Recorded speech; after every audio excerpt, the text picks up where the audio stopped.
Todos hemos oído esas historias de cómo los gemelos tienen una cierta conexión especial. Hace algunos años escuché la historia de dos gemelas que fueron separadas al nomás nacer. Prácticamente una vivía en un continente y la otra vivía en otro continente. Y en algún momento de su vida, cuando se encuentran, sorprendentemente tenían los mismos gustos de música, los mismos gustos en pasatiempos, se parecían muchos, escogieron un estilo de peinado muy parecido. La conexión que ellas dos tenían era increíble. Hoy les quiero contar la historia de dos gemelos fraternos que eran completamente diferentes el uno del otro en todo el sentido de la palabra. Eran los hijos de Rebeca con Isaac. Cuando Isaac se casó con Rebeca tenía 40 años y sucede que Rebeca era estéril. Y en este caso Isaac le pide a Dios un hijo. Dios ora por su esposa para poder tener un hijo. Cuando él ya tenía 60 años, o sea 20 años después, Rebeca resulta embarazada. Y sentía una guerra adentro de su vientre. Estos muchachitos estaban peleando desde antes de nacer. Pero Dios habla con ella y le promete que los dos niños que lleva en su vientre serán dos grandes naciones. Y hace Dios una observación. Le dice, el mayor servirá al menor. Estaba hablando del tema de la primogenitura. En estos ancestrales tiempos bíblicos, el tiempo de los patriarcas, el hijo mayor, el primogénito, heredaba doble bendición. Por un lado, heredaba todos los bienes materiales de su papá, y por el otro lado también heredaba la bendición o la preeminencia espiritual. Era encargado de dirigir a su familia en temas religiosos. Era como un sacerdote. Rebeca pone al tanto a su esposo Isaac sobre lo que Dios ha prometido de los dos niños, que la primogenitura o la bendición doble la recibiría el menor. Bueno, los dos niños nacen y no podrían ser más diferentes el uno del otro. Nace el primero y le ponen por nombre Esaú. Este era un niño velludo. Estaba cubierto en vellos por todos lados. Cuando nace su hermanito, se pueden percatar de que el niño es completamente lampiño. Pero no solo eran diferentes físicamente.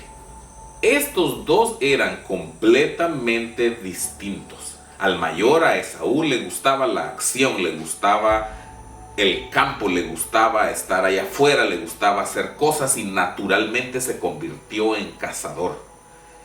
Al hermano le gustaba la tranquilidad, le gustaba la paz, le gustaba su casa y naturalmente se convirtió en pastor de ovejas. Y así como los jovencitos eran de diferentes, papá Isaac y mamá Rebeca también agarraron favoritos. El favorito de Isaac era Esaú, el mayor. Le encantaba escuchar las aventuras que él había tenido en la montaña mientras perseguía la presa. Le encantaba escuchar las aventuras de su hijo y lo que había ido a hacer al campo. Habiendo sido él un hombre tranquilo, un hombre quieto que había estado en su casa, siempre se sentía de cierta forma realizado en su hijo.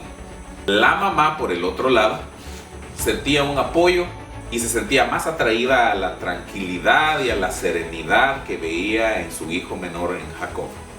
No se sabe exactamente cuándo, pero en algún momento Rebeca le reveló a Jacob lo que el ángel había dicho, que él era el verdadero heredero de la primogenitura en esta familia y no Esaú. E Isaac, aunque sabía lo que Dios había dicho, estaba empeñado en darle la primogenitura al primero, que además era su favorito. Jacob pasaba mucho tiempo pensando en esto, pensando en cómo se cumpliría la promesa de Dios si él era el menor, y era evidente que su papá Isaac quería darle la primogenitura a su hermano Esaú, el mayor. Hasta que un día se le presentó la oportunidad. Esaú había ido a cazar y no había atrapado nada. No sé cuántos días había estado por allá y venía hambriento, cansado y decepcionado por no haber tenido éxito. Y encuentra a su hermano cocinando un potaje. El relato dice que eran lentejas. Y le dice, dame de comer, dame de tus lentejas. Jacob le responde y le dice, te doy a cambio de una cosa. yo te doy de mi comida y tú me prometes que me darás tu primogenitura. Era tramposín el muchacho, aprovechándose de la necesidad de su hermano. Esaú le responde y le dice: está bueno, si yo estoy que muero, moriré hoy y moriré de hambre. ¿Para qué quiero la primogenitura? Dame comida y quédate con la primogenitura. Y el otro era exageradito, no se iba a morir. Pero era precisamente esa clase de persona, la persona que piensa en el hoy, en el ahora, sin hacer provisión para después, sin hacer provisión para el mañana.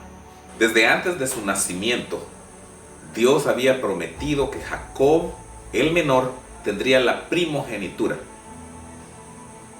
No había ninguna necesidad de urdir un camino, no había necesidad de hacer trampa. Las promesas de Dios son nuestras porque Dios así lo dijo. Es pues la fe, la seguridad de lo que se espera y la certeza de lo que no se ve. ¿Qué podemos decir de Esaú? Hace muchos años, un hermano me hizo la pregunta: ¿qué es más fácil? ¿Ver lo que no se ve o dejar de ver lo que se ve? Por una supuesta necesidad temporal, Esaú cambió su primogenitura, una bendición que se extendería hacia el futuro, permitiéndole formar parte del linaje del hijo prometido que Dios enviaría, sí, Jesucristo mismo. ¿Verdad que nos pasa lo que a Esaú? Esto de las promesas de Dios, la vida eterna, una vida mejor, la patria celestial, son asuntos que se ven muy adelante en el futuro, que al fin y al cabo muchos piensan, y quién sabe si es verdad. Y son muchas veces las necesidades, los problemas y la escasez de hoy, o las distracciones, los placeres y la riqueza temporal, lo que nos hacen perder de vista el premio mayor que está en el futuro. Y la Escritura declara: y así fue como Esaú menospreció su primogenitura.